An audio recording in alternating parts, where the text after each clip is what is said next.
The News at 9 on North Mississippi Cw4 starts now.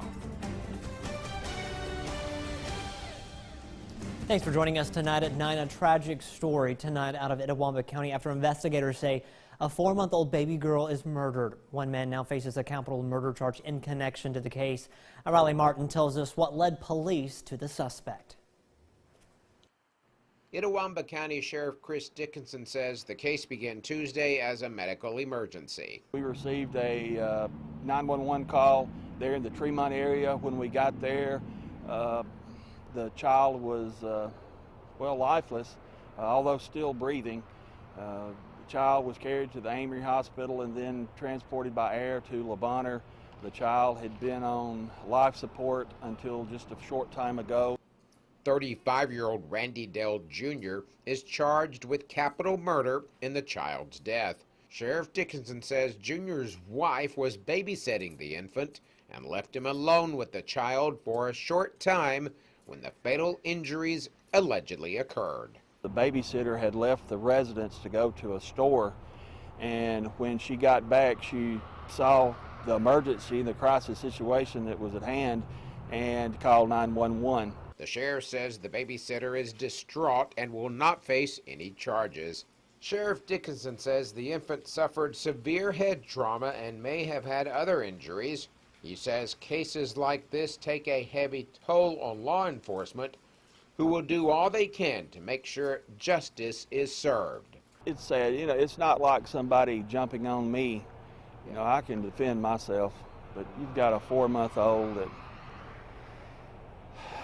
it leaves me kind of speechless with these types of crimes. I can't wrap my head around why you would want to do that to a 4-month-old. Junior was ordered held without bond during his initial appearance. The case will go to the next Itawamba County grand jury. Allie Martin, WCBI News. A heartbreaking story there. Sheriff Dickinson says Randy Dell Jr. has no prior criminal record. The capital murder charge carries a potential death penalty if Jr. is convicted.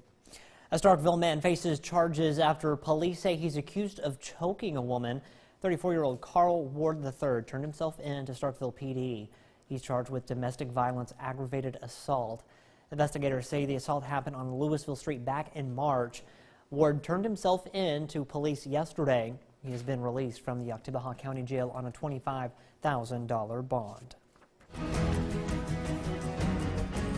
On New Tonight, 10-year-old Lila Usry, she faces another battle after her cancer is back. Many of you remember her story as we followed her family's journey after Lila's cancer diagnosis in 2017. Lila's mom now says she is in need of a bone marrow transplant. Doctors noticed a decline in her blood counts and moved her 6-month checkup to this week. Today's results showed that Lila is now relapsing. Lila's looking for her now donor match. To register, you can do so at bethematch.com. We'll have that link on our website, wcbi.com. Time now to toss things over to meteorologist Jacob Riley to grab a first look at our very rainy forecast. Hey there, Jacob. Hey there, Scott. The rain has actually pushed on out of here for the remainder of tonight. Temperatures have dropped today, currently sitting in the middle 50s. That's where we're going to stay overnight tonight. Here's that rain pushing on out of our area. The back edge of the clouds are even beginning to push on through our area as well. We will begin to see that clearing take place tomorrow. Luckily, no severe weather today. That stayed back down here towards deep East Texas and southwest Louisiana. We're very thankful for that. Tomorrow, none of that to worry about. In fact, we'll begin to see that sunshine return really a lot by the afternoon hours. Going to top out here in the middle 70s for your Friday. Friday is looking good if you're headed up to Oxford for the baseball games as well. In fact, Friday looks like the best day out of the series to attend. Storms do return Saturday and Sunday. I'll have more on that coming up a little later in the show, Scott. The remains of a Korean War veteran are finally home in Mississippi after decades far away. Army Private James P. Alvin Shaw was just 25 years old when he died in North Korea in a North Korea prison camp in 1951. 3 years later, his remains were shipped to Hawaii, and that's where they remained for 68 years. His identity wasn't known until 2016. Army investigators found 2 nephews in Goshen, Mississippi. Shaw's remains arrived in New Orleans. There, they were transported to Biloxi, where Shaw will be laid to rest tomorrow at the National Cemetery with full military honors. Mississippi educators are organizing for action. They're planning how to best get their voices heard following the most recent legislative session. Cw4 Jackson explains what's causing the fallout. Educators traditionally have been quiet, I think due in part because they have servant hearts, but also because of previous attempts to silence them. Educators will not be silenced anymore. They're in fighting mode after a 1-2 punch from lawmakers. First, the teacher pay raise debate that ended with a $1,500 raise being approved. Then, I think the icing on the cake, per se, was the deceptive tactics used by the leadership to insert the additional $2 million for vouchers into the DFA bill. Nakia Beeman is one of those teachers tired of feeling silenced. There's something going on here that we don't understand, but teachers know. We know it is the last straw. We have to fight for our kids. We have to fight for ourselves and actually gain some integrity with the teaching profession. She's one of 40,000 likes on a Facebook group talking about how to fight back, even throwing out the idea of a strike. The beehive has been kicked. We have to get moving. This is the time we see teachers in other states gaining momentum in their efforts.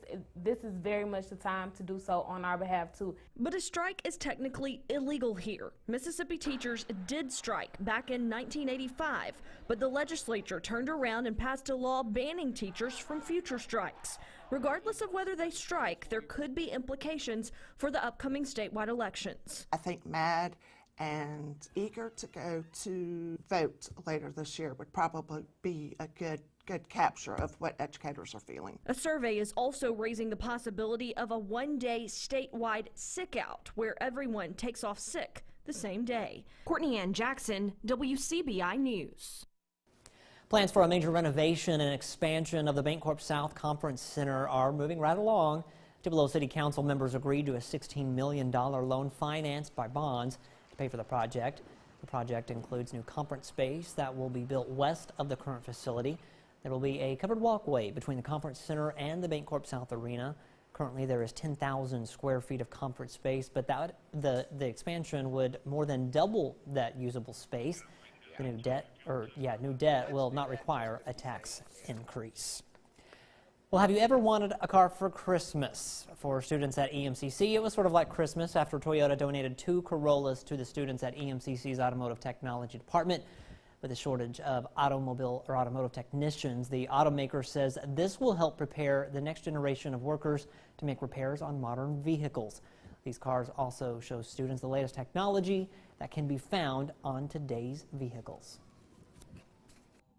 You know, we teach Toyota Express maintenance now right out the gate as soon as school starts, and this gives us the opportunity to run 2 full stations on the exact same car. So that's 8 students we're reaching at a time doing this express maintenance procedure. Carl Hogan Toyota in Columbus donated the cars. 3 graduates of EMCC's Automotive Technology program work there at the dealership.